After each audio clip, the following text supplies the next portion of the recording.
आज हम लोग मोनोहाइड्रिक एल्कोहल बनाने की विधियों के बारे में पढ़ेंगे।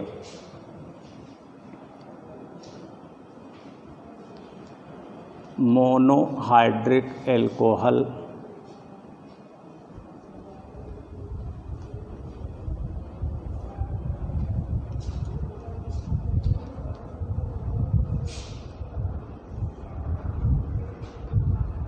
बनाने की विधियाँ।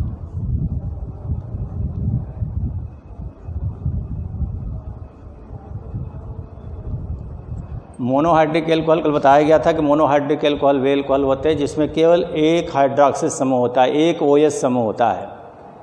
तो अब मोनोहाइड्रिक एल्कोहल हम विभिन्न विधियों से बना सकते हैं। जैसे पहला है एल्केनों से।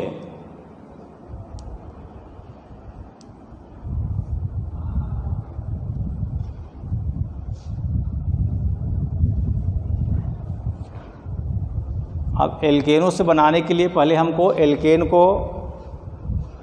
एल्किल हैलाइड में चेंज करना पड़ेगा।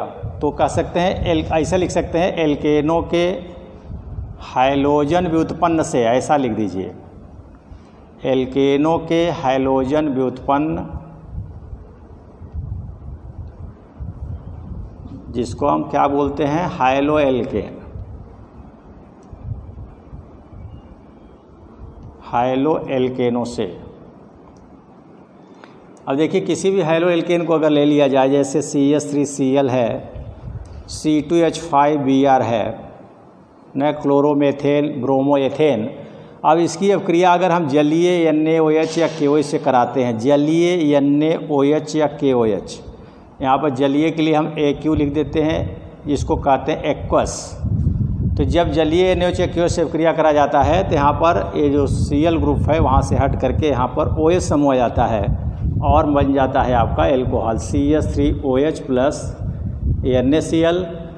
उसी प्रकार से यहाँ से देखिए Br हट जाता है और यहाँ OH आ जाता है और बन जाता है आपका C2H5OH प्लस KBr।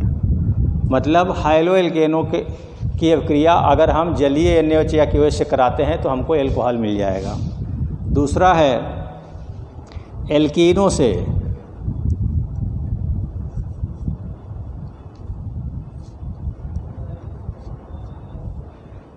एल्कीनों से अगर एल्कोहल हमको बनाना है तो पहले हम क्या करते हैं, कोई भी एल्कीन लेते हैं, जैसे हम ले लेते हैं ethylene CH2 double bond CH2, और इसकी अब क्रिया हम तनु सल्फ्यूरिक अम्ल से कराते हैं। तो तनु सल्फ्यूरिक अम्ल से अब क्रिया जब कराते हैं डाइल्यूट H2SO4 से, तो जल का एक मोल जो है, जल का एक अणु इसके साथ जुड़ जाता है। तो एक H जुड़ जाता है CH3 के साथ और जो OH भाग है वो जुड़ जाता है CH2 के साथ, तो बन जाता है आपका एथेनॉल CH3CH2OH। मतलब डाइल्यूट सल्फ्यूरिक एसिड की उपस्थिति में एल्कीन पर जब जल का योग होता है तो हमें एल्कोहल प्राप्त होता है। तीसरा पॉइंट हम लिख सकते हैं एल्काइन से।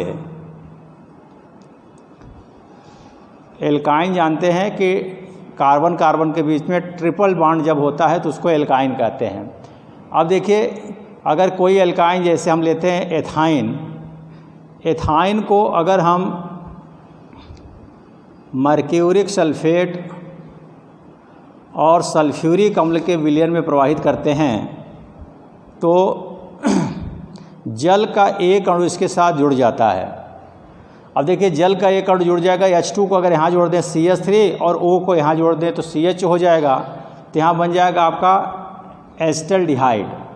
मतलब एल्काइन को जब मर्क्यूरिक सल्फेट 1% मर्क्यूरिक सल्फेट और 42% सल्फ्यूरिक अम्ल के विलयन में हम जो प्रवाहित करते हैं तो हमें यहाँ पर एल्डिहाइड मिलता है। यदि हम दूसरा कोई एल्काइन लेते हैं तो यहाँ पर कीटोन मिलेगा, और एल्डिहाइड मिले या कीटोन मिले फिर उसका अपचयन जब करा देते हैं लिथियम एल्युमिनियम हाइड्राइड की उपस्थिति में, लिथियम एल्युमिनियम हाइड्राइड की उपस्थिति में जब इसका हम रिडक्शन करा देते हैं तो रिडक्शन का मतलब दो हाइड्रोजन यहाँ से जुड़ जाता है, एक हाइड्रोजन इस चीज़ के साथ CH2 हो जाएगा और एक हाइड्रोजन O के साथ, तो बन जाएगा आपका एल्कोहल CH3CH2OH।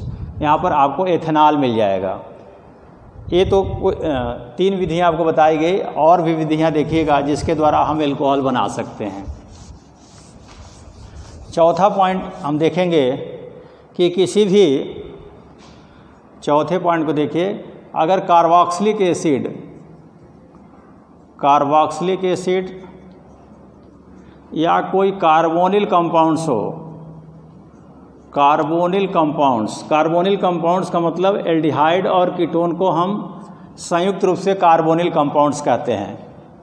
तो किसी भी कार्बोक्सिलिक एसिड या कार्बोनिल कंपाउंड्स का जब रिडक्शन कराते हैं in presence of lithium aluminium hydride या सोडियम अमलगम जेल, तो हमें एल्कोहल प्राप्त होता है। जैसे देखिएगा, जैसे आपका CH3COOH, ये आपका कार्बोक्सिलिक एसिड है, इसका जब हम रिडक्शन कराएंगे, रिडक्शन जानते हैं कि हाइड्रोजन की उपस्थिति में कराया जाता है in presence of lithium aluminium hydride. यहाँ पर हम सोडियम अमलगम H2O भी ले सकते हैं अपचायक के रूप में। तो होता क्या है कि देखिए, एक ऑक्सीजन यहाँ से हट जाता है और 2 हाइड्रोजन जुड़ जाएगा। देखिए, एक ऑक्सीजन हट जाएगा, 2 हाइड्रोजन जुड़ जाएगा, तो CH3CH2OH बन जाएगा, अर्थात हमें एल्कोहल मिल जाएगा। CH3CH2OH, और ये जो ऑक्सीजन निकलेगा वो हाइड्रोजन से क्रिया करके जल बनाएगा, तो यहाँ पर 4 हाइड्रोजन की ज़रूरत पड़ेगी, तो यहाँ पर लिख देंगे प्लस H2O। इसी प्रकार से कोई कार्बोनिल कंपाउंड्स ले सकते हैं, जैसे आपका CH3CHO है। अब इसका देखिए, अब चयन कराएंगे in presence of same condition होगा, तो यहाँ पर देखिए एक हाइड्रोजन इस कार्बन से जुड़ेगा और एक हाइड्रोजन इस ऑक्सीजन से जुड़ेगा, तो CH2OH हो जाएगा। मतलब 2 हाइड्रोजन यहाँ पर अगर हम जोड़ देते हैं तो हमें आपको एथेनॉल मिल जाता है, CH3CH2OH।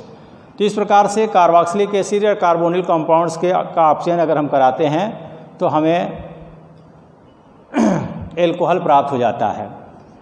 एक होता है बुओ ब्लांक अपचयन।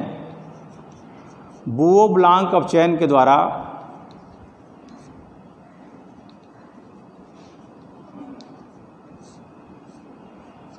भी एल्कोहल प्राप्त किया जा सकता है। तो देखिएगा, बुओ ब्लांक अपचयन क्या है कि अगर किसी कार्बोनिल यौगिक का अपचयन, जैसे कार्बोनिल यौगिक का मतलब बताया गया कोई एल्डिहाइड हो या कोई कीटोन हो, CH3COCH3।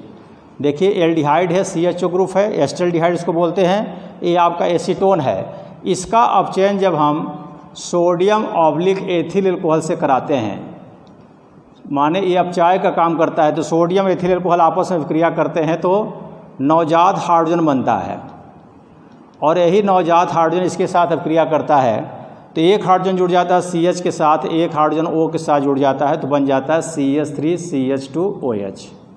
इसी प्रकार से अगर इसका भी अगर आप चयन कराएं तो यहाँ पर 2 हाइड्रोजन की जरूरत पड़ेगी, 2 लिख दीजिएगा। यहाँ भी आप देखिएगा कि अगर एसीटोन अगर लेते हैं तो 2 हाइड्रोजन यहाँ भी देखिए, एक हाइड्रोजन कार्बन से जुड़ जाएगा, एक हाइड्रोजन ऑक्सीजन से जुड़ जाएगा, तो ये आपका बन जाएगा, कंडीशन वही होगा, ये हो जाएगा आपका CH3CH, और CH के साथ क्या जुड़ गया, OH, और फिर CH3। तो यहाँ भी देखिए आपको एल्कोहल मिल गया।